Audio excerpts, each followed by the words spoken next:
தோசை இட்லி சாம்பார் சட்னி சட்னி, தோசை இட்லி சாம்பார் சட்னி சட்னி. தேடி பிடிச்சி ஹோட்டலில் வாங்கினு வந்தேன் பார்சலை.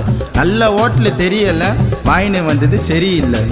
தோசை இட்லி சாம்பார் சட்னி சட்னி, தோசை இட்லி சாம்பார் சட்னி சட்னி. போட்டு கடா தட்டை எத்து 5 பூரி, முட்டு கடா வைத்து உள்ள வாரி வாரி.